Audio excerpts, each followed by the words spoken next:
juru selamat yang pasti, juru selamat yang hebat. Kepada Engkau saja kami gantungkan keselamatan kami, hidup kami. Terima kasih Allah yang selalu bisa kami andalkan. Hari ini kami berdoa biar Engkau sendiri bicara pada hati kami. Sampaikan isi hati-Mu buat setiap kami. Buat kami menangkap hati-Mu bagi jiwa-jiwa di sekeliling kami. Buat kami menangkap hati-Mu bagi sesama kami. Dalam nama Yesus kami berdoa. Amin, amin, amin. Silakan duduk saudara. Shalom. Masih dalam tema yang sama. Bulan ini kita membahas tema aku dan kamu. Seri ini berbicara mengenai hubungan persahabatan, hubungan dengan sesama kita, termasuk di dalamnya hubungan suami istri, parenting, dan sebagainya. Hari ini kita minggu ini merayakan Minggu Pentakosta ya, betul ya? Nah di hari ini saya juga mau kita membahas di Minggu Pentakosta tentang hubungan. Lalu kita bertanya, apa hubungannya Pentakosta dengan hubungan? Saya mau bilang segalanya. Segalanya. Karena kita lihat pesan terakhir Yesus ketika dia naik ke surga dan apa yang dijanjikan ketika Roh Kudus turun. Ya. Kita lihat apa yang sebenarnya menjadi tugas Tuhan setelah Roh Kudus itu turun. Ya. Hari ini judul saya, Kita Solusinya. Kisah Para Rasul 1 ayat 6-7. Jemaat boleh saya ajak kita sama-sama membaca. 1, 2, 3. Maka bertanyalah mereka yang berkumpul di situ, Tuhan maukah engkau pada masa ini memulihkan kerajaan bagi Israel? Nah ini sama kayak kita banget sebenarnya, banyak orang Kristen sekarang mikirinnya Tuhan kapan rapture gitu kan. Kapan pengangkatan, kapan intinya kapan bawa gua keluar dari penderitaan dunia ini yang udah gua gak suka gitu kan. Intinya yang kita mau lari dari permasalahan, lari dari sesuatu yang harus kita selesaikan ya. Kita orang Kristen DNA-nya harusnya nggak begini, tapi realitanya banyak dari kita cuman pengen lari. Kenapa kita pengen masuk surga buru-buru gitu kan? Karena udah capek, lelah dengan dunia ini gitu kan ya. Nah ini sebenarnya kita banget gitu kan ya. Tapi ketika murid-muridnya menanyakan hal ini kepada Yesus, jawab Yesus adalah apa saudara? Engkau tidak perlu tahu masa dan waktu yang ditetapkan Bapa sendiri menurut kuasanya. Tetapi kamu akan menerima kuasa kalau Roh Kudus turun ke atas kamu. Dan sebentar sampai di sini ya. Kamu akan menerima kuasa kalau Roh Kudus itu turun atas kamu. Dan kuasa itu untuk apa? Kuasa itu untuk apa? Dan kamu akan menjadi saksiku di Yerusalem dan di seluruh Yudea dan Samaria dan sampai ke ujung bumi. Dari sini kita melihat hati Tuhan ingin memperlengkapi kita. Tetapi perlengkapan yang dia berikan kepada kita bukan tujuannya untuk mengangkat nama kita. Ya. Kamu akan diberi kuasa, tetapi kuasa itu ada bukan menjadi pajangan. Kamu akan diberi kuasa, tetapi kuasa itu bukan ada untuk mengangkat nama kamu dan pelayanan kamu, begitu kan? Ya. Kuasa yang Allah berikan kepada kita yaitu Roh Kudus yang diberikan kepada setiap orang percaya. Saudara, di hari Pentakosta ini kita merayakan 2000 tahun lalu pencurahan Roh Kudus pertama. Tetapi kita juga harus tahu sekaligus pada hari pencurahan Roh Kudus terjadi juga yang namanya ledakan penginjilan. Di mana mereka hari itu menyala hati mereka. Saya tadi pagi sempat baca sedikit cuplikan dari seorang pendeta. Dia berkata, lucu bagaimana Roh Kudus, Paulus menyamakan mabuk dengan anggur. Dia bilang, kamu jangan mabuk dengan anggur, tetapi hendaklah dipenuhi dengan Roh Kudus gitu kan. Itu kan kontras. Apa hubungannya jangan mabuk anggur dengan dipenuhi Roh Kudus? Itu kan sesuatu yang kayaknya bingung ya. Harusnya kan lu jangan mabuk minum anggur, minumlah air putih kan, harusnya gitu ya saudara. Lu jangan mabuk pakai anggur, penuhilah dengan Roh Kudus. Itu kan sesuatu yang kayaknya gak masuk akal. Tetapi dia menjelaskan sebenarnya ada kesamaan dengan orang yang mabuk dengan anggur dengan orang yang kepenuhan Roh Kudus. Nah buat kita yang karismatik bayangan kita apa? Oh gitu-gitu kan. Bayangan kita oh sama nih mabuk dua-duanya. Nggak. Tapi bukan itu. Tapi yang mau dijelaskan gini. Kesamaan antara orang yang mabuk dengan orang yang kepenuhan Roh Kudus sebenarnya punya satu kesamaan. Bukan bergetar-getarnya ya. Tetapi mereka punya satu kesamaan yaitu mereka sama-sama jadi orang yang berani.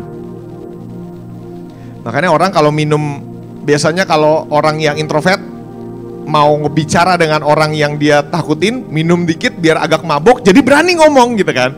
Nah tujuannya kan berani kan sebenarnya. Dan kalau kebanyakan keberanian itu menuntut kepada kamu kehilangan sense of reality. Jadi nggak tahu mana yang real apa enggak, kamu jadi ngawang-ngawang. Bedanya dengan Roh Kudus, kamu jadi berani tetapi karena kamu melihat dimensi realita yang penuh. Itu beda. Yang satu kehilangan sebuah sense of reality, tetapi dengan Roh Kudus kamu penuh bisa melihat realitas secara penuh. Jadi dua-duanya akan memberikan kamu. Jadi kita lihat ketika Roh Kudus penuh atas hidup seseorang, tiba-tiba orang itu jadi berani. Dan keberanian itu dipakai untuk apa? Ya.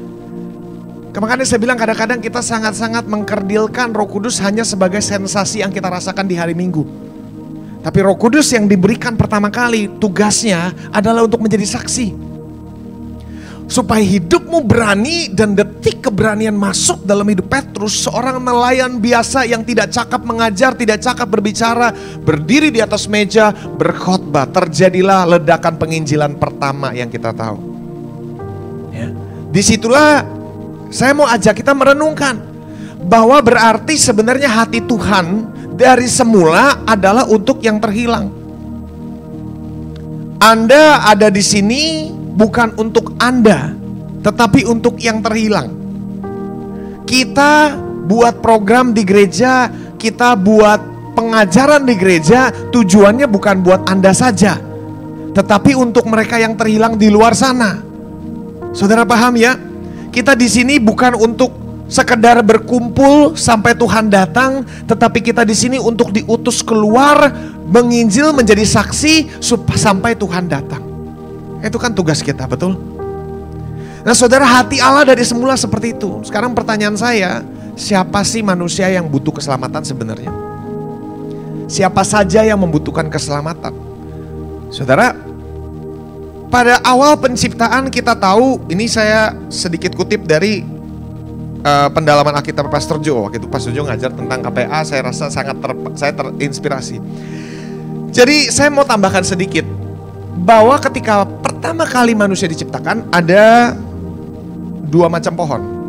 Satu pohon kehidupan, dan ada dua pohon, yaitu pohon yang baik dan pohon yang bukan pohon yang baik dan jahat doang, cuman pohon yang membawa kehidupan sama pohon yang memberikan pengetahuan akan apa yang baik dan pohon yang memberikan pengetahuan akan apa yang jahat. Ya, saya nggak tahu apakah ini dua pohon atau satu pohon. Ya, untuk biar mudah, anggaplah ini satu pohon ya. Menghasilkan dua buah, yaitu buah pengetahuan yang baik dan buah pengetahuan yang jahat. Oke, paham ya? Jadi yang satu memberi kehidupan, yang satu membuat manusia tahu apa yang baik dan apa yang jahat. Nah saudara perhatikan baik-baik. Berarti ketika manusia pertama kali diciptakan, manusia itu tidak tahu apa yang baik dan tidak tahu apa yang jahat. Karena pengetahuan mana yang baik dan mana yang jahat baru datang setelah ini dimakan. Dan ini adalah buah terlarang. Allah tidak mau manusia tahu mana yang baik dan mana yang jahat. Berarti itu konsepnya, betul ya? Nah, saya pernah merenungkan hal ini gitu loh. Kemarin pas Pastor Jo ngomong, saya jadi ingat ini dulu beberapa tahun yang lalu saya pernah merenungkan hal ini. Asumsi saya pada saat itu adalah, kenapa Tuhan tidak mau manusia tahu mana yang baik dan yang jahat, supaya manusia bergantung kepada Tuhan untuk tahu mana yang baik dan yang jahat, dan tidak menjadi hakim sendiri.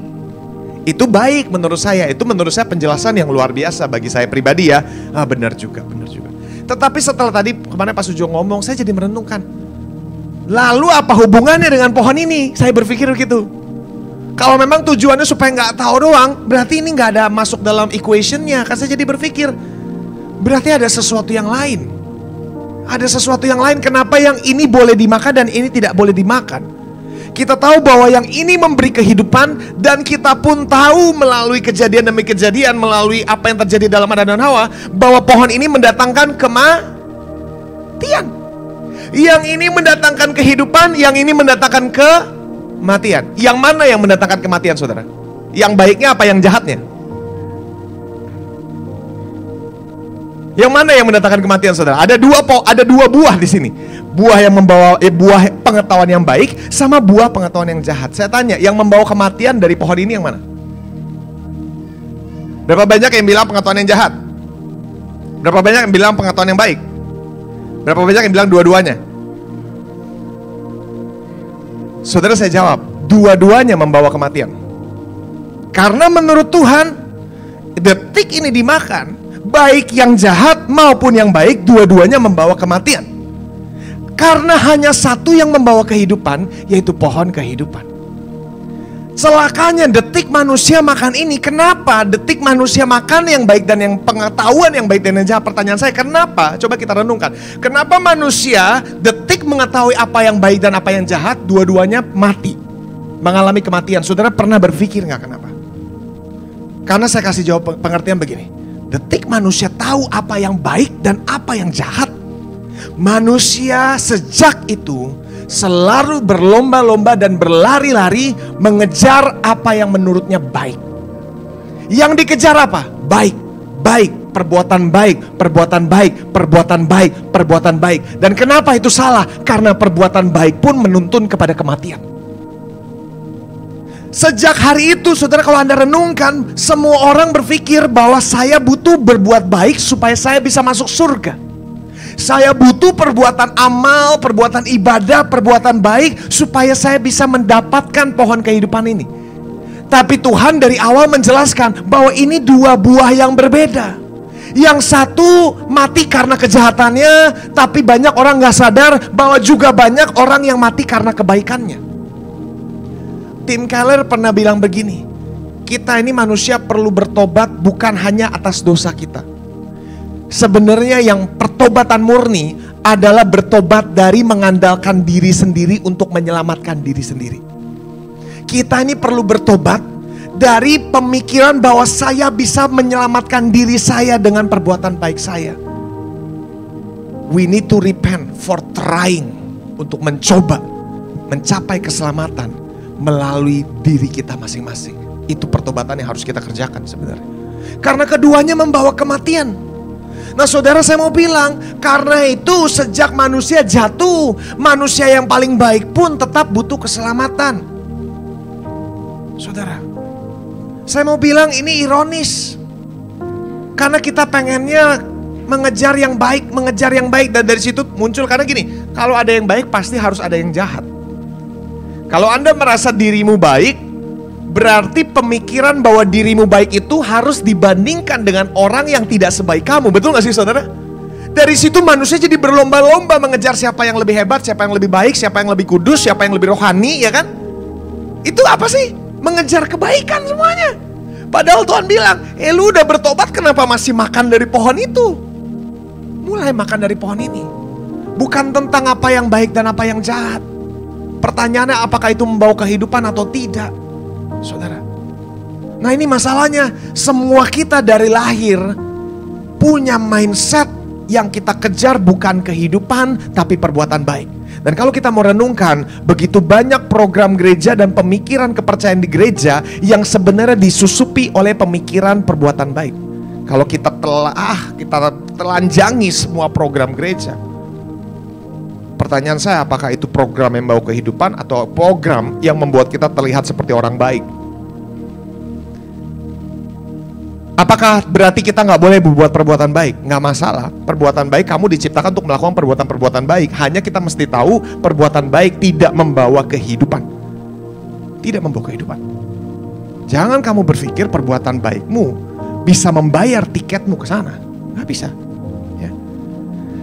Jadi di mata kasih karunia, menjawab pertanyaan saya tadi, siapa saja yang butuh keselamatan? Jawaban saya satu, di mata kasih karunia, manusia, kalau kita dari lahir kita mengkotakkan manusia kepada dua kotak. Oh, ini orang jahat, ini orang baik. Orang jahat masuk ke neraka, orang baik nggak tahu kemana. Agama-agama lain pun tidak bisa menjanjikan orang baik ini kemana sebenarnya kan. Kita cuma bilang orang jahat tuh pasti musnah. Tapi kita menyembunyikan fakta bahwa orang baik pun akan musnah menurut Alkitab. Jadi di mata manusia, manusia itu ada dua kelompok, hitam dan putih. Yang hitam masuk neraka, yang putih harapan kita insya Allah gitu kan masuk ke surga. Tapi di mata kasih karunia tidak ada dua kotak. Di mata kasih karunia manusia digolongkan ke dalam satu kotak yang sama. Karena itu di kitab Roma berkata semua manusia telah jatuh dalam dosa. Tidak ada lagi yang baik, tidak ada lagi yang jahat. Keduanya sudah terhilang dan sama-sama butuh keselamatan. Jadi kalau Anda tanya, siapa yang butuh keselamatan? Orang jahat butuh keselamatan, orang baik pun butuh keselamatan. Karena ingat, perbuatan baik tidak menyelamatkan. Kalau memang bisa menyelamatkan, pertanyaan saya berikutnya maka akan saya tanyakan, harus sebaik apa baru kamu bisa selamat? Harus sebaik apa? Ya. Dan saudara, kalau kita lihat dari perkataan ini, berarti hati Tuhan tidak hanya sekedar Anda bertobat lalu go live whatever you want, hidupi hidupmu semaumu. Tetapi di balik ini ada pemikiran Allah bahwa ketika kamu terima Roh Kudus, kamu harus mulai menjadi saksi, belajar menjadi saksi. Ya, hari ini saya mau bicara mengenai hal ini. Lalu Yohanes 14, slide berikutnya pernah berkata begini, kata Yesus kepada yang sudah perhatikan, saya suka banget.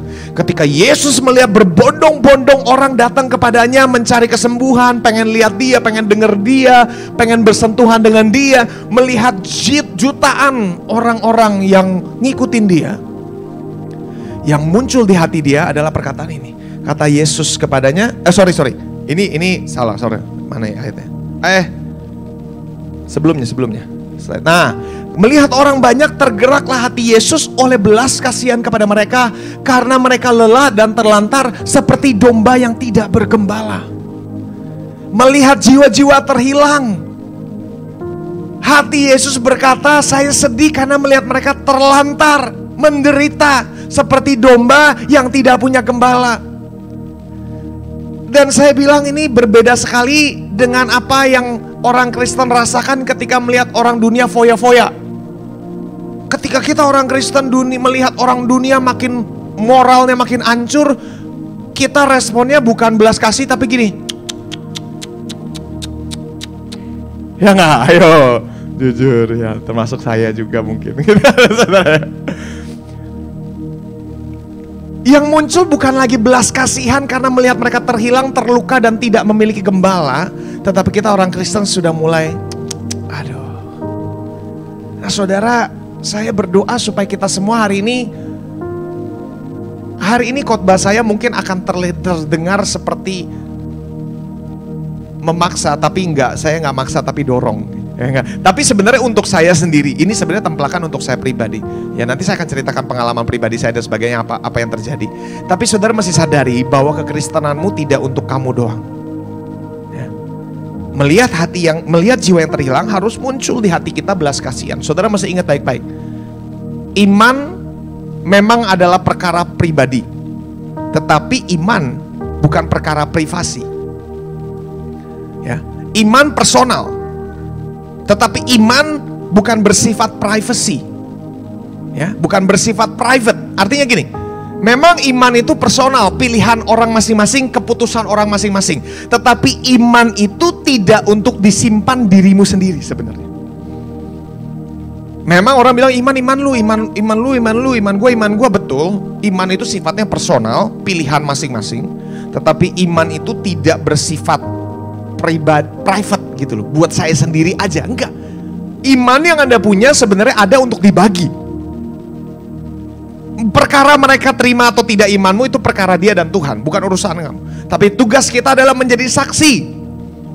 Ya, tugas Anda bukan menjadi orang yang mempertobatkan orang-orang baru, bukan. Itu bagian Roh Kudus, yang bisa membawa pertobatan itu Roh Kudus. Tugas kita bersaksi. Nah, nanti saya akan ajar sedikit. Ya, khotbah hari ini adalah panggilan untuk kita mulai share iman kita. Saudara, saya mulai dengan pertanyaan ini. Siapa dari kenalanmu yang Anda kenal tetapi belum mengenal Kristus? Berapa banyak yang punya teman yang belum mengenal Kristus? Angkat tangan, tinggi-tinggi, gak usah malu, tinggi-tinggi. Ya, saya harap semuanya angkat tangan, karena pasti kamu punya orang yang kamu kenal yang, tenang saudara, gua takut angkat tangan terus gue disuruh bawa orang itu ke sini gitu kan. Tenang. Saya bukan orang yang tenang dulu, tenang. Ya, kita udah ketakutan dulu gitu kan. Enggak, saya cuma mau Anda pikirin dulu namanya. Pikirkan satu nama orang, terutama cari orang yang dekat yang kamu tahu belum mengenal Kristus. Punya namanya? Nah, saya mau Anda minimal, kalau Anda punya Alkitab, catat nama orang itu di Alkitabmu. Catat. Lalu diapain setelah dicatat? Doakan. Mulai dari berdoa dulu lah. Berdoa gak pernah, kapan mulai menginjil kan? Ya, ingat saudara, kenapa saya bilang ini penting sekali. Siapa yang kamu kenal yang belum mengenal Kristus? Setidak-tidaknya itu harus mulai menjadi doamu. Pertanyaan saya, kenapa kita harus mulai berpikir tentang orang itu, mendoakan orang itu, dan mulai mencari cara untuk reach out kepada orang itu. Kenapa? Karena saya jelaskan di sini. Yohanes 14 ayat 6 berkata begini. Kata Yesus kepadanya, "Akulah jalan, kebenaran, dan hidup. Tidak ada seorang pun yang datang kepada Bapa kalau tidak melalui aku." Bahasa Inggrisnya, akulah satu-satunya jalan, akulah satu-satunya kebenaran, dan akulah satu-satunya kehidupan. The way, the truth, and the life. Bukan a way, a truth, and a life. Ya, bukan sebuah jalan dari banyak jalan, bukan sebuah kebenaran dari banyak kebenaran, bukan sebuah hidup dari banyak kehidupan, bukan. Akulah sang kehidupan itu, akulah sang jalan, akulah sang kebenaran. Saudara renungkan baik-baik. Ini perkataan berbobot sekali. Harusnya ini membawa bobot tertentu dalam hati kita.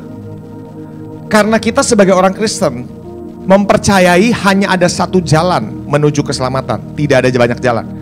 Kalau Anda percaya ada banyak jalan menuju surga, Anda bukan orang Kristen.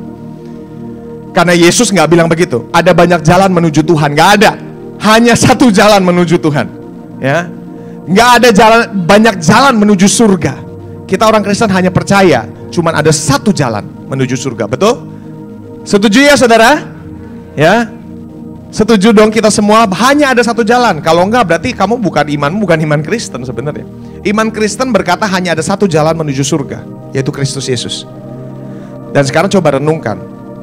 Berarti seluruh dunia ini hanya punya jalan menuju surga, hanya satu. Ya. Ini bukan cuma buat kita loh saudara.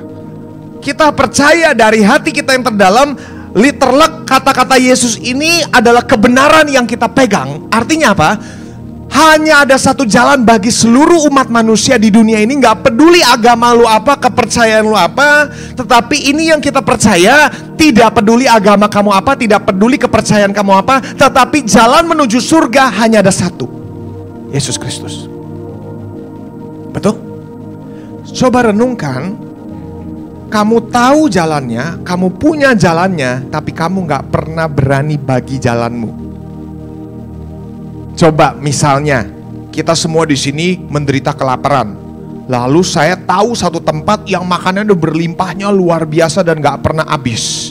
Saya yang tahu jalannya, saya yang punya kuncinya, tapi saya gak mau bagi-bagi ke Anda karena pikiran saya begini. Urusanmu, urusan saya, mari berjuang masing-masing. Betul gak saudara? Bukankah saya jahat? Ya. Dan saya mau bilang saudara, renungkan. Anda sebagai orang percaya, Anda punya jalannya, Anda tahu jalannya. Tetapi kita yang gak pernah mau berbagi. Pertanyaannya kenapa? Takut. Nah, coba dengan alasan yang sama, saya punya kunci kepada persediaan makan yang banyak. Lalu akhirnya ketika mati kita ketemu di akhirat sana, kamu tanya, lu kenapa gak kasih tahu gue kalau di sana ada makanan? Gue takut. Gue kan mau makan sebenarnya. Iya sorry, gue takut. Nah saudara, masalahnya hanya kita takut ditolak, ya kan? Nah nanti saudara jangan tegang dulu ya kalau saya ngomong begini. Aduh, gue disuruh nginjil, tenang dulu. Izinkan saya sampaikan sampai habis, lalu Anda renungkan baik-baik. Tapi jangan tutup saya dulu.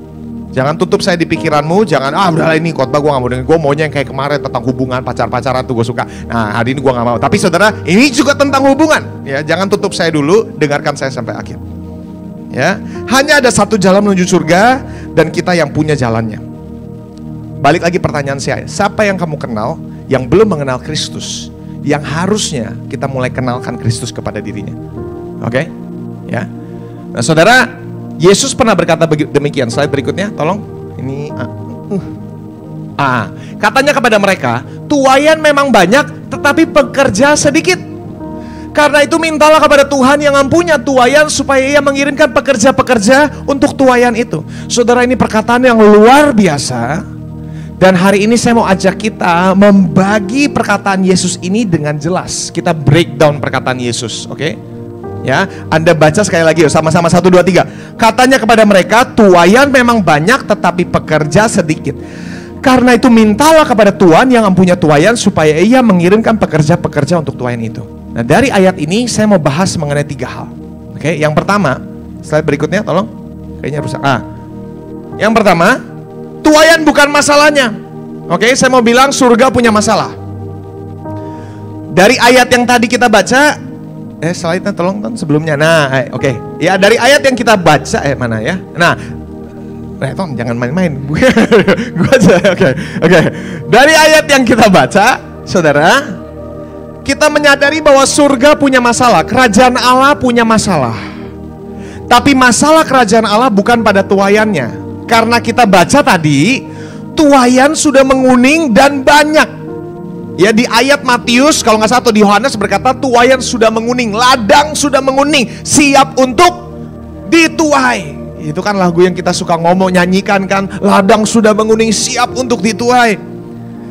Saudara, berarti permasalahannya bukan pada tuaian, karena tuaian tuh banyak dan siap dituai. Saudara perhatikan baik-baik.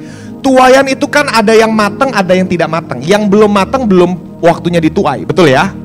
Ya. Kadang-kadang kita bilang jiwa belum siap dituai karena dia belum siap terima Tuhan Yesus. Sebenarnya itu nggak sesuai dengan apa yang Yesus ngomong. Karena berdasarkan penglihatan Yesus, ladang itu udah siap dituai. Kita yang selalu seringkali bilang belum saatnya, ya kan? Belum kuning. Padahal Yesus bilang lu buta, udah kuning gitu kan? Yesus bilang udah kuning. Artinya gini, saudara perhatikan baik-baik. Kalau Yesus bilang bahwa ladang sudah menguning siap untuk dituai dan tuaian banyak, saudara dengar baik-baik perkataan saya. Berarti ada banyak orang yang sebenarnya mau terima Yesus kalau saja kamu beritakan. Kita pikir nggak ada orang mau terima Tuhan Yesus karena itu perkara sensitif, pastor. Itu kata kamu dan kata pikiran kamu. Tapi kata Yesus, sebenarnya ada banyak sekali orang yang mau terima Tuhan Yesus, yang mau mengenal Kristus, kalau saja ada yang menyampaikan kepada mereka. Nah, di sini pikiran kamu apa? Tuh makanya pastor lu kerja yang benar. Karena pikiran kita tuh kerjanya pendeta gitu kan, lu makanya kerja yang benar, tuai jiwa-jiwa biar gereja ini penuh gitu, saudara. Nah, masalahnya nanti saudara akan perhatikan, kita belajar bersama-sama, ya. Tapi saudara mesti ngerti bahwa ternyata banyak sekali orang di luar sana yang mungkin kemungkinan besar menurut Tuhan Yesus loh, ini bukan menurut saya. Karena Tuhan Yesus bilang ladang sudah kuning, siap untuk dipanen. Jadi masalahnya bukan pada ladangnya, bukan pada tuaiannya. Karena itu saya berdoa minimal hari ini Allah memunculkan belas kasihan untuk terhilang dalam hidup kita. Ya. Dalam hidup kita mulai ada beban untuk bisa menjangkau yang terhilang. Gairah dan belas kasihan itu biar muncul. Itu yang pertama. Tuaian bukan masalah. Oke? Slide berikutnya. Nah, poin saya yang kedua, kalau tuaian bukan masalahnya, dari ayat yang tadi kita baca, berarti masalahnya ada pada pengerjanya. Berarti masalah surga adalah kekurangan pekerja. Kekurangan pengerja. Dan ini masalahnya kerajaan Allah, saudara, kekurangan pengerja. Saya berdoa supaya kita menyadari hal ini, ya. Dan saya sangat berdoa hari-hari ini supaya gereja JKI Providensia tidak menjadi gereja yang punya mentalitas konsumen. Dan saya sebenarnya sangat ingin melawan culture konsumen di gereja-gereja, di gereja kita terutama. Culture konsumen itu apa? Pemikiran orang Kristen yang saya datang ibadah untuk saya. Saya mau datang ke ibadah yang saya suka, yang bisa menyenangkan hobi saya, kesukaan saya, lagunya sesuai lagu-lagu yang saya suka, karena semuanya tentang saya. Saya suka khotbah yang saya suka. Saya suka gereja yang khotbahnya saya suka, yang orang-orangnya saya suka, yang lagunya saya suka, yang WL-nya saya suka, yang mukanya gak ada yang songong-songong. Nah, kalau Anda mau sukanya kayak gitu, mendingan buka gereja sendiri.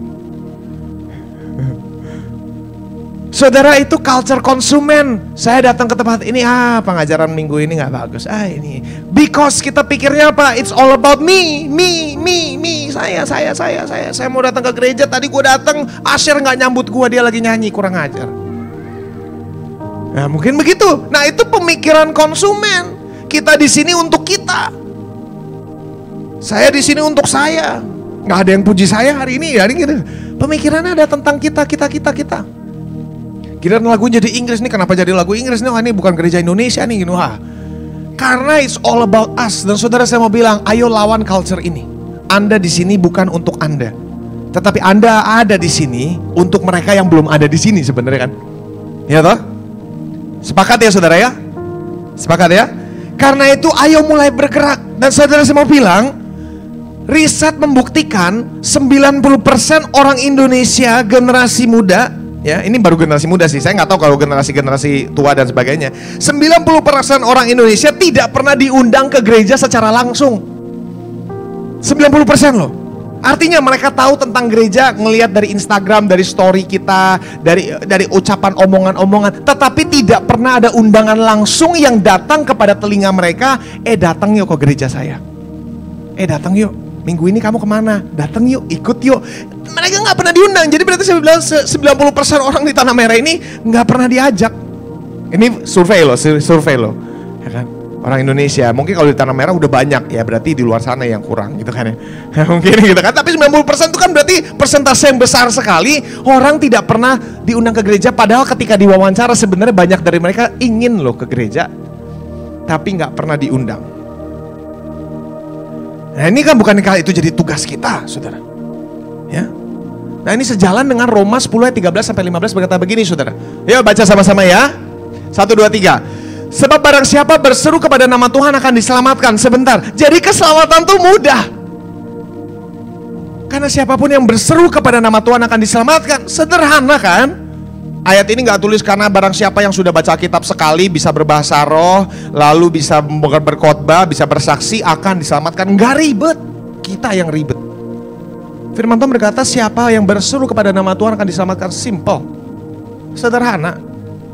Dari pemikiran ini justru harusnya kita memotori bahwa harusnya kita memberitakan iman kita. Karena sederhana keselamatan kita nih. Saya nggak tahu, saya memang nggak belajar agama lain. Tapi setahu saya agama lain untuk mencapai keselamatan tuh susahnya minta ampun. Susah minta ampun ya. Bahkan saya dengar kalau dari Islamologi, saya belajar Islamologi sedikit, mereka ini sampai hari ini masih berdoa kepada Yesus. Mereka sebut, aduh saya susah sih, apa? Susah lah, tapi saya nggak bisa ngomong bahasanya. Tapi intinya mereka masih berdoa minta jalan, katanya gitu. Ya jalannya kita yang punya. Aduh cilaka gitu kan. Karena gue deketin mereka, gue udah takut gitu kan. Sedangkan mereka ngelihat kita sombong. Iya kan, mereka orang-orang yang sorban gitu kan, ngelihat kita sombong. Orang Kristen sombong-sombong, padahal kita bukan sombong. Gue takut sama lo gitu kan. Nah, masalahnya gitu kan. Nah ini kan masalah gitu kan saudara. Nah jadi saudara, sebenarnya keselamatan itu sederhana, nggak susah. Tapi bagaimana mereka dapat berseru kepada Tuhan jika mereka tidak percaya kepada Dia? Percaya adalah salah satu requirements-nya, ya. Bagaimana mereka dapat percaya kepada Dia jika mereka tidak dengar tentang Dia? Dan bagaimana mereka mendengar tentang Dia jika tidak ada yang memberitakan? Nah, sampai sini sebenarnya permasalahannya di kita. Permasalahan di kita. Betul ya? Sederhana, berseru lu selamat. Tapi bagaimana orang bisa berseru kalau dia nggak percaya? Dan bagaimana orang percaya kalau tidak ada yang beritakan? Tidak ada yang dia tidak pernah dengar. Dan bagaimana ada orang bisa dengar kalau nggak ada yang beritakan? Berarti itu tugas kita kan? Sampai titik sini, salahnya masih di kita secara korporat, masing-masing individu. Karena kita nggak pernah beritakan. Nah, ayat berikutnya salahnya di saya. Ya. Dan bagaimana mereka dapat memberitakannya jika mereka tidak diutus? Nah ini salah saya akui hal ini. Ya. Diutus ini sebenarnya kata yang saya lebih tepat. Bagaimana jika mereka tidak memberitakan, jika mereka tidak diperlengkapi. Nah saudara, karena itu setelah ini kita ada kelompok pendalaman Alkitab.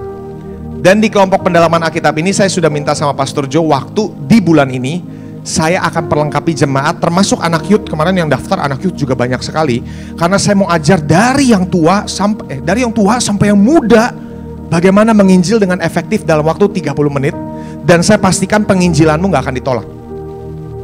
Karena yang akan saya ajarkan adalah bagaimana menginjil dengan bentuk cerita. Dan Anda bisa menceritakan Injil secara utuh. Siapa di sini pernah coba menginjil? Biasanya kalau Anda coba nginjil nih saudara, Anda bingung mulainya dan begitu udah mulai gak tahu kapan landingnya. Makanya yang menginjil bisa sampai 1 jam, 2 jam. Karena Anda bingung, dan kadang-kadang 2 jam pun Anda tidak bisa menyelesaikan Injil secara komprehensif. Tidak bisa menyeluruh. Nah saya sadar akan hal ini. Ini sebenarnya pemikiran ini gara-gara apa saudara? Jadi beberapa waktu yang lampau ada orang yang mau BPN mau diberkati pernikahan kan sama saya. Lalu saya akan minta bimbingan pranikah.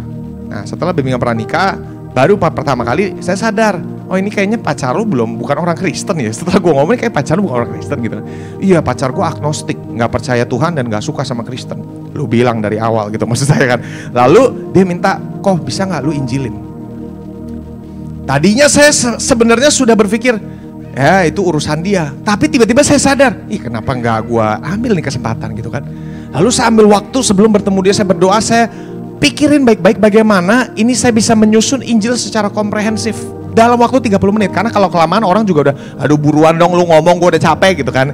Jadi saya merenungkan dan akhirnya saya coba buat, saudara. Yang sederhana adalah bentuk cerita yang gak mungkin ditolak orang. Dan seandainya Anda nggak bisa menyelesaikan 30 menit, cerita itu masih bisa lanjut. Karena formatnya cerita. Nanti saya akan ajarkan bagaimana Anda menginjil dengan sangat sederhana dan efektif sekali ya. Nah, karena setelah saya bercerita, orangnya terima Tuhan Yesus. Nah, buat kita mungkin biasa aja, tapi surga bertepuk tangan, pesta, sorak-sorai kalau ada satu orang jiwa bertobat. Nah saudara, saya mau dorong setiap kita untuk mulai bergerak. Kita tahu persentasenya banyak orang di luar sana yang belum pernah mengenal Kristus. Dan kita punya tugas sebenarnya. Kenapa? Karena saya mau kasih tahu. Saudara mau tahu penginjil yang paling efektif itu siapa? Penginjil yang paling efektif adalah penginjil yang dikenal oleh orang itu. Jadi saudara, Anda keluar dari tempat ini, wah saya mau menyala penginjilan saya akan pergi ke bundaran HI, saya pakai kertas dari atas sampai bawah, bertobatlah, kiamat sudah dekat gitu kan. Misalnya Anda bertobat. Saya jamin yang seperti itu tidak akan membawa efektif sama sekali, tidak efektif. Kenapa? Anda tidak bisa menginjil yang tidak Anda kenal, dan orang tidak akan mau mendengarkan orang yang tidak dia kenal. Walaupun bukan artinya nggak mungkin sih, ya kalau ada yang mau kayak gitu, monggo silakan ya. Anda dapat restu saya gitu kan. Tapi saya mau bilang yang kayak gitu nggak efektif. Dan masalahnya dengan penginjilan seperti itu saudara, Anda pasti akan dibully sama orang. Betul nggak? Orang anak muda kesana ngejekin lu, botak, gini gitu kan. Lalu setelah kita diledek, dicemooh, kita muncul sok sucinya kita. Biar saya dihina demi Tuhan. Padahal Tuhan bilang, lu yang blow on gitu kan. Maksudnya kan, saudara paham ya? Kita pikir kita menderita demi Tuhan pada Tuhan. Lalu malu-maluin diri lu sendiri gitu kan. Ya gak saudara? Ya kan, ini cuma perenungan. Maaf kalau saya menyinggung. Tapi menurut saya itu tidak efektif. Karena itu hanya akan membuat Anda membenarkan perbuatanmu sendiri. Dan menyalahkan, ini biar setan-setan ini yang menghina gue, biarkan Tuhan. Nah, jadi manusia setannya gitu kan ya. Lu ngatain gue petok, lu masuk neraka ya kan. Ya kan saudara, masalahnya di situ. Jadi sebenarnya penginjilan yang efektif itu tidak bisa dari orang yang tidak dikenalnya. Jadi tadi kan saya ajak, siapa dari antara yang Anda kenal yang belum mengenal Kristus? Ada namanya? Ada? Punya nama dong ya? Kalau nggak punya nama apa ya jadinya gitu kan? Jangan-jangan jin gitu kan? Oke, punya nama. Nah kalau punya nama, saya mau bilang orang yang paling gini. Orang yang paling besar kemungkinan memberitakan Injil dan bisa diterima dengan orang itu hanya kamu. Ya. Jadi orang yang tadi namanya sudah kamu pikirkan, saya mau bilang, jalan menuju Injil yang terbesar kesempatannya itu bukan pada saya, tapi pada kamu. Saya punya tugas saya sendiri, saya punya nama saya sendiri. Misalnya nama kamu Agus Kak. Nah,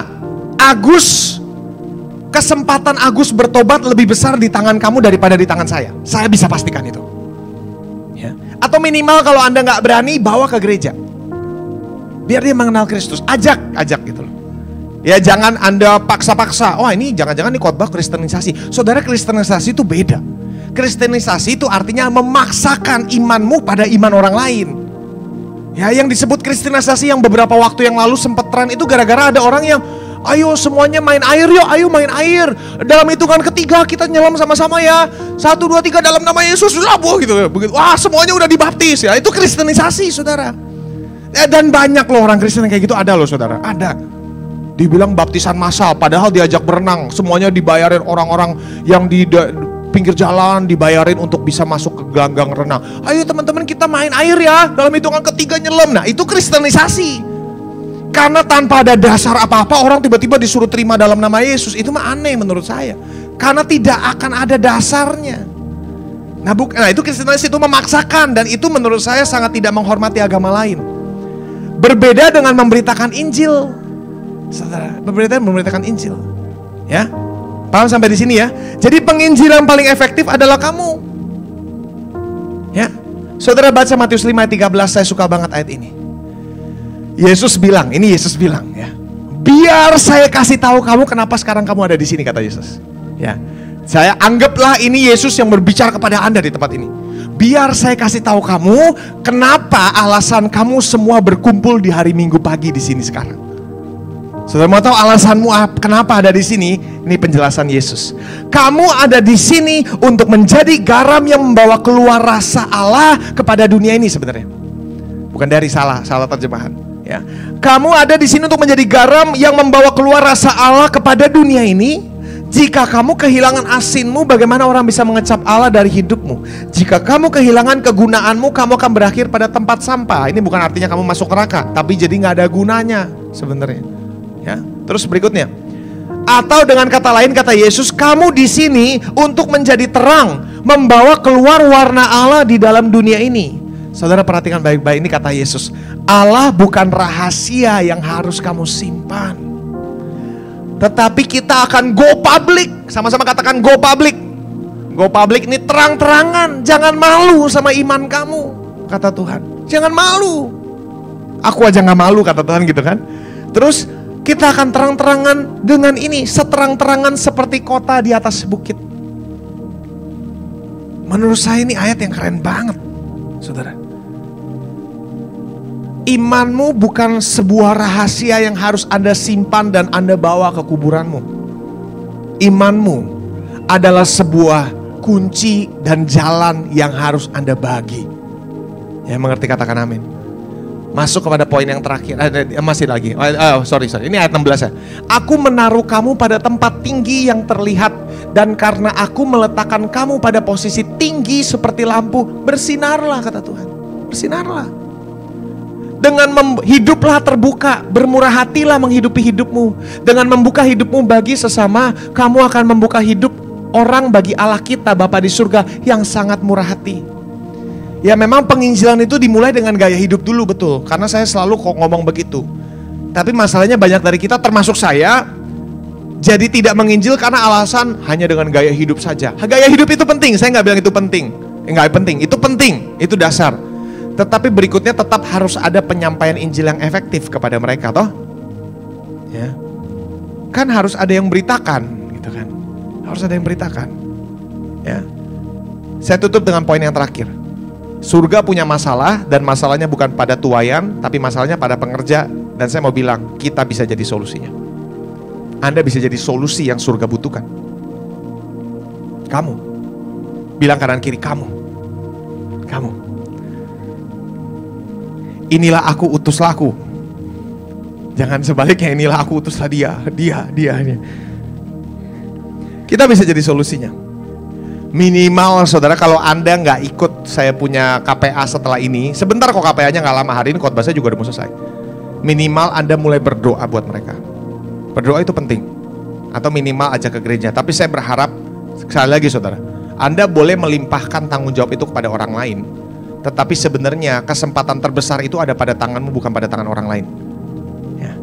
Izinkan saya membagikan cara efektif ini saudara. Ya. Tentu Anda boleh modifikasi dan sebagainya, tetapi pesan Injil ini harus disampaikan dengan menyeluruh, saudara. Penting sekali. Ya. Jangan kita pikir, udahlah ini nanti, itu nanti. Dan banyak dari kita seringkali mikir gini, nanti deh gue mulai nginjil kalau gue udah lebih bener hidupnya. Saudara mau sampai kapan tuh bener hidupnya gitu kan? Saya mau bilang, saya yang berbicara di sini juga hidupnya nggak bener-bener banget. Apakah kebenaran hidup sendiri menjadi tuntutan utama dari penginjilan? Anda pikir orang-orang yang menginjil pertama-tama hidupnya pada benar? Ya tentu bukan artinya nggak benernya dalam sifat moral ya. Saya masih selingkuh tiap hari kak, masa saya nginjil? Ya nggak bisa, tentu ya kamu pikir baik-baik gitu kan. Tapi maksud saya gini, jangan kamu pikir harus sempurna dulu baru saya mulai menginjil. Saya baca Alkitab aja masih bolong-bolong, gimana saya menginjil? Gak ada hubungan. Gak ada hubungan. Saya sebaliknya bilang, detik kamu mulai punya api untuk menginjil kepada sesamamu, hatimu akan terbakar untuk hal-hal yang berbau kekristenan yang lainnya. Hatimu akan terbakar dan terbuka untuk Allah. Karena kamu mulai hari itu mulai menjadi saluran di mana Allah bisa menyalurkan kehidupan melalui kamu. Jadi gak mandek di kamu gak jadi konsumen, gak habis di kamu, tapi diteruskan melalui kamu. Ya. Jadi minimal kalau Anda gak bisa ikut KPA hari ini karena ada arisan dan sebagainya, tunda dulu arisannya kalau bisa. Tapi aduh. Tapi kalau bisa ikut loh saudara, sebentar kok. Nanti Anda mau tanya jawab boleh ya. Tapi saya mau bilang, seandainya memang gak bisa karena ada perkara hidup dan mati, oke, minimal berdoa buat mereka. Minimal berdoa buat mereka. Kenapa? Saudara perhatikan nih, ini ayat yang saya mau baca, 1 Samuel 12 ayat 23. Mengenai aku, kata Samuel, jauhlah daripada aku untuk berdosa kepada Tuhan dengan berhenti mendoakan kamu. Sadar gak? Kalau kadang-kadang kita ngomong, ini dosa, nggak berdoa untuk yang terhilang tuh juga dosa berarti lo. Ya ayo kalau gitu kan. Nah, minimal ayo berdoa saudara, berdoa buat mereka. Makanya tadi saya bilang, siapa namanya yang belum mengenal Kristus yang kamu kenal, mulai tulis di Alkitab. Jadi setiap kamu mau baca Alkitab, kamu baca namanya, kamu berdoa. Pastor, kalau saya nggak pernah baca Alkitab gimana? Ya itu lebih parah lagi. Nggak pernah baca Alkitab, nggak pernah berdoa, ya kamu juga kayaknya kamu yang perlu diselamatkan gitu kan. Ya, tapi minimal berdoa buat mereka yang belum diselamatkan. Ini penting sekali. Kita harus mulai jadi gereja yang berdoa. Amin. Jangan cuman ya biar pendoa syafaatnya yang berdoa. Kamu, saudara, kamu yang harus doa. Kita masing-masing punya PR masing-masing. Kerabat, keluarga itu di tangan kita loh, saudara, keselamatannya. Yesus gak akan pergi ke rumah mereka, kamu yang harus ke rumah mereka. Saudara, yang saya bilang ironis gini, Tuhan bilang kita ini kan punya, kan Yesus bilang kalau kita terima Tuhan Yesus, kita kan terima air kehidupan kan. Ironis sekali bagaimana orang Kristen setiap minggu main air kehidupan di gereja, sedangkan dunia di luar sana mati kehausan. Mereka sedang dalam darurat, sangat haus akan air hidup. Kita orang Kristen setiap Sabtu Minggu main air di sini, main air hidup gitu kan. Haleluya, ya gitu kan. Ironis, sedangkan dunia sedang mati kelaparan, kehausan, dan kita punya airnya, kita nggak pernah mau bagi. Alasannya apa? Takut. Padahal mereka itu sebenarnya mau, saudara. Dan saudara, saya mau bilang bukan cuma sekedar mereka yang mau dan kita yang dorong, tapi surga siap backing kamu. Karena hati Tuhan ada di situ. Dari awal hati Tuhan selalu ada untuk melindungi yang terhilang, saudara. Saudara, kalau Anda baca slide tadi di atasnya, nah, kita terang-terangan seperti kota di atas bukit. Tuhan menggambarkan kita ini seperti kota di atas bukit. Kota apa? Nah, kota, ketika saya renungkan sebentar, saudara, kota di sini berbicara soal, kalau Anda baca konteksnya ini, kota bicara soal kota perlindungan. Kota perlindungan itu adalah sebuah kota yang dirancang Allah sendiri di Perjanjian Lama. Pernah dengar nggak perihal tentang kota perlindungan? Jadi di Perjanjian Lama, ketika mereka masuk tanah Kanaan, ya, Tuhan bilang begini di ayat 11-12, maka haruslah kamu memilih beberapa kota yang menjadi kota-kota perlindungan bagi kamu. Dan saudara perhatikan, kota ini bukan gereja loh saudara. Karena tadi Anda baca di ayat itu, kamu jadi terang seperti kota di atas bukit. Kamu bukan gereja saudara. Ya, kita ini kota-kota perlindungannya ya. Terus kota yang menjadi kota perlindungan bagimu, supaya orang pembunuh yang telah membunuh seorang dengan tidak sengaja dapat melarikan diri ke sana. Kota-kota itu akan menjadi tempat perlindungan bagi kamu terhadap penuntut balas, supaya pembunuh jangan mati sebelum ia dihadapkan kepada rapat untuk diadili. Ayat 15, keenam kota itu haruslah menjadi tempat perlindungan bagi orang Israel. Bukan cuma bagi orang Israel. Ini menarik. Karena hukum ini untuk orang Israel, tetapi kota perlindungan ini bukan untuk orang Israel saja, tapi orang asing dan pendatang yang tinggal di antara kamu. Supaya setiap orang yang telah membunuh seorang dengan tidak sengaja dapat melarikan diri ke sana. Jadi kota perlindungan itu misalnya Anda lagi potong pohon. Apa sih namanya? Tebang pohon. Anda lagi tebang, mata kapaknya mental. Cuk, nancap ke kepalanya Pastor Joe gitu. Saya cut, nancap. Wah, mati gitu kan. Nah, di masa lalu kalau ternyata si Joe mati gara-gara kapak saya boleh dibunuh sama keluarga dia. Jadi apa yang harus saya lakukan? Saya harus lari ke kota perlindungan. Kalau saya sudah masuk ke kota perlindungan, nah kota perlindungan ini banyak di tempat-tempat, sudah perhatikan. Kota perlindungan selalu ditempatkan di tempat-tempat yang mudah aksesnya. bersentuhan dengan orang luar sana. Menjadi tempat di mana orang bisa mendapatkan perlindungan dari kita sebagai orang Kristen. Ya. Di sana mereka boleh berlindung sampai imam besar mati. Ya, sampai imam besar mati mereka aman di dalam kota itu dan gak boleh keluar. Tapi kalau mereka keluar, mereka boleh mati lagi gitu kan. Gitu. Jadi kota perlindungan ini jadi kota untuk para pembunuh. Nah saudara, saya mau bilang sebenarnya menggambarkan kita. Di mata Allah semua kita dikategorikan menjadi orang-orang yang tidak sengaja semua. Itu baik, kabar baik ya saudara. Kita dikategorikan jadi orang-orang yang tidak sengaja semua dan layak mendapatkan perlindungan kalau kita berlari kepada kota perlindungan, saudara. Dan kabar baiknya kota perlindungan yang kita punya ini, imam besarnya gak pernah mati-mati. Amin. Nah sekarang saudara, saya berdoa supaya kita menyadari bahwa diri kita harus menjadi kota perlindungan, di mana kita ini, ingat saudara, kota perlindungan bukan kota penghakiman. Saya berdoa supaya ketika orang bertemu dengan kita, yang dia rasakan adalah perlindungan, bukan penghakiman. Makanya saya bilang saudara, kita harus renungkan, kalau gereja juga dipanggil sebagai kota perlindungan, maka kita harus renungkan saudara, kira-kira yang mana yang jadi kota perlindungan bagi generasi muda. Nah, kan? Saya yakin kalau orang-orang yang menderita, yang mengalami luka dan sebagainya, jarang mungkin akan lari ke sini. Mereka lebih suka ini jadi kota perlindungan mereka gitu kan. Nah saudara, saya berdoa supaya kita mulai merubah pemikiran kita. Gereja ada untuk yang terhilang ya. Jadi mungkin suatu hari ketika ini terjadi, kita mulai mengadakan penginjilan pribadi, gereja ini akan penuh. Saudara, kalau Anda nonton Jesus Revolution gitu kan ya, gereja penuh dengan orang-orang yang penampilannya acak adutnya luar biasa. Mungkin ada yang bencong-bencong segala macam gitu kan ya. Mungkin. Saya nggak bilang bencong-bencong itu boleh dan sebagainya, tetapi mereka tetap adalah anak Tuhan yang perlu diselamatkan. Ya. Yang saya minta supaya jadilah kita ini minimal setiap kita jadi kota perlindungan. Dan saya juga bahkan kalau boleh berdoa, gereja ini pun bisa menjadi kota perlindungan, di mana kita bebas dari nada penghakiman. Kenapa orang muda nggak pernah mau ke sini sih? Jawabannya satu, kalau Anda research, baca di researchnya saudara. Karena banyak orang mengasumsi orang Kristen tuh semuanya suka menghakimi. Dan kadang-kadang itu disuarakan dari mimbar. Makanya saya juga sangat-sangat kekeh. Ya, mereka ke gereja-gereja tua misalnya segala macam, dari mimbar bisa dimaki-maki orang yang salah. Nah yang kayak gitu nggak bisa jadi kota perlindungan saudara. Bukan artinya kita tidak boleh menegur orang yang bersalah. Kesalahan orang bukan artinya kita nggak tegur. Tapi saudara, menegur itu nggak bisa di depan umum. Menegur itu harus sifatnya pribadi. Bukan artinya kita tidak mengkoreksi, bukan artinya kita tidak mendidik. Tapi mendidik dan mengkoreksi itu tidak bisa dilakukan di depan umum.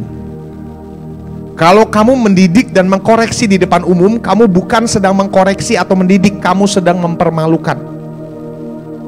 Amin saudara. Saya berdoa supaya mulai hari ini kita menyadari panggilan kita. Jadilah kota perlindungan. Jangan punya nada penghakiman di dalam gereja kita. Ya, ada orang bajunya tidak senonoh, jangan dilihatin dari atas sampai bawah. Ya, jadilah kota perlindungan. Amin saudara. Amin. Ya, saya berharap setelah ini KPA ambil waktu sebentar, dengarkan penyampaian saya. Saya percaya tugas saya memperlengkapi Anda untuk bisa mengadakan penginjilan pribadi. Amin saudara. Mari kita berdoa. Mari kita berdoa.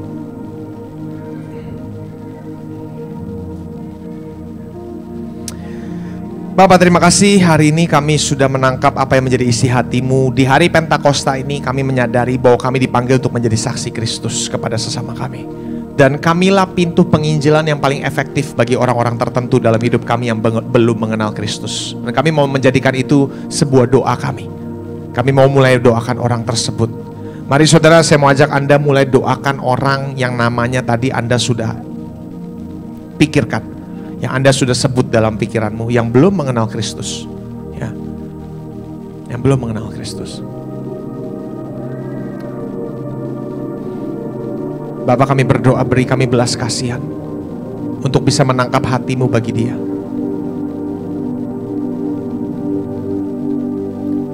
Kami berdoa Tuhan, beri kami belas kasihan.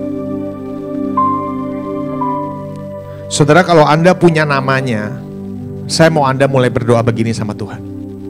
Jangan cuma berdoa begini, Tuhan selamatkan dia, amin. Tapi siang hari ini saya mau Anda berdoanya begini, Tuhan beri saya kesempatan untuk bisa memberitakan Injil 30 menit dengan orang ini. Beri saya kesempatan di mana saya bisa bertemu dengan orang ini dan membicarakan pembicaraan yang dalam 30 menit Tuhan dengan orang ini. Beri saya kesempatan untuk bisa memberitakan Injil terhadap orang ini. Nah, itu doa yang saya percaya Tuhan pasti akan jawab dan Tuhan akan kasih. Ya. Ini doa yang menjadi doa saya dan istri saya beberapa malam ini, saudara. Beberapa minggu kemarin, saudara. Sejak kami ngelihat satu orang bertobat, saya menjadi, wah ini seru banget, saya juga mau datangkan lagi jiwa-jiwa. Ini yang jadi doa kami, saya dan istri saya. Tuhan, bawa orang-orang yang belum mengenal Engkau kepada kami. Satu lagi Tuhan, satu lagi. Ya. Perkara dia masuk Kristen, masuk ke gereja kita apa enggak, itu bukan masalah kita. Karena saudara, saya enggak terlalu pusing soal rebutan. Nanti kalau dia bertobat terus ke gerejanya ke sana gimana? Bukan urusan, sama-sama gereja. Yang penting dia sudah masuk surga, itu udah urusan kita. Ngapain marah kalau ada orang pindah gereja? Saya nggak pernah pusing soal hal itu. Tapi kita berdoa supaya orang itu bisa mengenal Kristus. Itu yang paling darurat, saudara. Itu paling darurat. Itu paling darurat. Itu paling darurat. Berdoa supaya Anda dikasih kesempatan bisa bertemu dengan orang itu dalam waktu dekat ini. Berdoa. Saudara, secara tercatat dari bulan Februari 2023, penduduk dunia ini berjumlah 8 miliar lebih jiwa. Sementara orang yang menganut agama Kristen masih berkisar pada 31% dari populasi dunia. Ya. Coba Anda pertimbangkan. Dan faktanya setiap tahun ada sekitar 55 juta orang meninggal di seluruh dunia. Berarti 151 ribu orang meninggal setiap hari. Atau boleh dikatakan ada 6.000 orang meninggal setiap jam. Berarti 105 orang setiap menit. Atau boleh dikatakan hampir 2 orang meninggal setiap detiknya. Dan 70% dari orang yang meninggal setiap detiknya itu bukan Kristen. Artinya keselamatan mereka gak ada yang bisa jamin. Artinya bukan gak ada yang bisa jamin, bahkan kalau saya bilang mereka gak mendapatkan kehidupan kekal. Mereka semua masuk ke neraka. Karena kita orang Kristen percaya jalan menuju surga hanya melalui Yesus. 70% orang yang meninggal setiap detiknya itu masuknya neraka. Ini memunculkan sebuah pemikiran darurat buat setiap kita, bahwa kita harus diperlengkapi untuk bisa menginjil. Harus. Ini bukan tugas segelintir orang, tapi saya berdoa Allah sendiri yang menggerakkan hatinya dalam hatimu. Anda sudah terima jawabannya, Anda sudah terima air kehidupan, keselamatanmu Allah yang jamin. Namun menurut saya adalah tidak adil buat kita orang Kristen bermain air setiap minggu, sementara di luar sana mereka kehausan. Saya berdoa supaya Allah memunculkan hati penginjilan di hati kamu.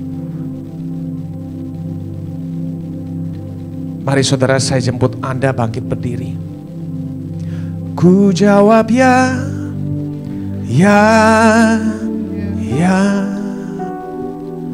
Ku jawab ya.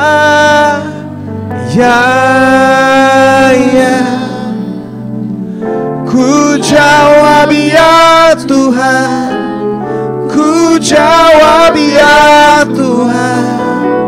Ku jawab ya.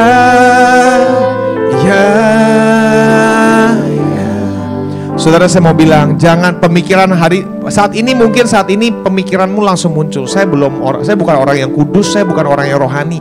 Saudara, saya mau bilang pendetamu yang khotbah di sini juga bukan orang kudus dan juga bukan orang rohani. Saya dengan berani berkata demikian. Tapi itu tidak menghentikan kita untuk menjadi orang-orang yang bisa memberitakan Injil. Ya. Keselamatanmu tidak berdasar pada perbuatanmu kok. Tidak berdasar pada kesucianmu kok. Nah, saya mau bilang sebenarnya setiap kita bisa menjadi alat penginjilan efektif di tangan Tuhan kalau Anda izinkan Roh Kudus bekerja melalui kamu. Minta keberanian. Ya, saya berdoa sungguh-sungguh ini muncul di hati kita. Darurat ini sebenarnya ada di sekitar kita. Setiap detik yang kita habiskan di gereja sebenarnya berarti ada 2 orang di luar sana yang meninggal. Saudara, menurut saya ini menjadi darurat dan miris buat kita. Kita menjadi orang-orang Kristen yang fokusnya event-event terus. Gereja menjadi sebuah event aja gitu. Sedangkan di luar sana mereka kehausan, dan kita perlu sekali memobilisasi setiap kita untuk bisa menjadi alat penghijauan efektif di tangan Tuhan. Saya berdoa kita menjawab panggilan Tuhan hari ini di hari Pentakosta ini. Dan kamu akan menerima Roh Kudus. Kalau Roh Kudus, kamu akan menerima kuasa kalau Roh Kudus turun atas kamu. Dan kamu akan mulai menjadi saksiku. Mari buka tanganmu, biar Allah yang jamah Anda malam hari, sore hari ini. Gerakan hati kami Tuhan. Gerakan hati kami. Ku jawab ya, ya, ya. Ku jawab ya, ya, ya. Ku jawab ya Tuhan. Ku jawab ya Tuhan. Ku jawab ya, ya, ya. Saudara, saya percaya di hari Pentakosta ini Allah mau beri Anda keberanian, Allah mau impartasikan keberanian. Kalau Anda hari ini tahu firman hari ini disampaikan berbicara kepada hatimu, dan hatimu berkata, aku mau tapi aku takut. Aku mau Tuhan, aku mau tapi aku takut. Aku mau tapi aku takut. Minimal hari ini kalau Anda mau, angkat tanganmu tinggi-tinggi di hadapan Tuhan. Angkat tangan tinggi-tinggi, minta Tuhan pakai aku, pakai aku. Kalau itu Anda, saudara, silakan angkat tanganmu tinggi-tinggi di hadapan Tuhan. Ku jawab ya, ya, ya. Pakai kami Tuhan. Lihat tangan-tangan yang terangkat. Berikan kami keahlian untuk bisa menyampaikan pesan-Mu. Berikan kami keberanian untuk bisa menjadi suara-Mu bagi dunia yang terhilang ini. Beri kami keberanian untuk berbagi air kehidupan itu. Biar kami tidak main air sendirian, tapi kami mulai berbagi air kepada mereka yang kehausan. Ku jawab ya, ku jawab ya. Dalam nama Tuhan Yesus aku berdoa, biar roh keberanian ini memuncul, membakar hati kami hari ini. Di dalam nama Tuhan Yesus, di dalam nama Yesus. Terima roh keberanian dari Tuhan. Dan hari ini kamu akan menjadi saksi Tuhan. Kamu akan menerima kuasa ketika hari ini Roh Kudus turun di atas kamu. Dan kamu akan mulai bersaksi. Kamu akan mulai bersaksi. Kamu akan mulai bersaksi. Kamu akan mulai bersaksi. Ku jawab ya, ya, ya. Ku jawab ya, ya, ya. Ku jawab ya Tuhan. Ku jawab ya Tuhan. Ku jawab ya, ya, ya. Terima kasih Tuhan. Kami tahu Engkau bergerak di antara kami. Hamba selesai di sini, tapi Engkau teruskan pekerjaan-Mu di hati mereka. Kami bawa setiap nama-nama yang sudah kami angkat. Kami berdoa, beri kami kesempatan untuk bisa bertemu dengan mereka. Beri kami kesempatan untuk bisa memberitakan kasih-Mu kepada mereka. Mereka harus tahu mereka punya Allah yang penuh kasih. Mereka harus tahu bahwa mereka punya Allah yang mencintai mereka. Mereka harus tahu bahwa ada Allah yang mati demi mereka. Kami berdoa Tuhan hari ini di dalam nama Tuhan Yesus kami berdoa. Amin, amin, amin.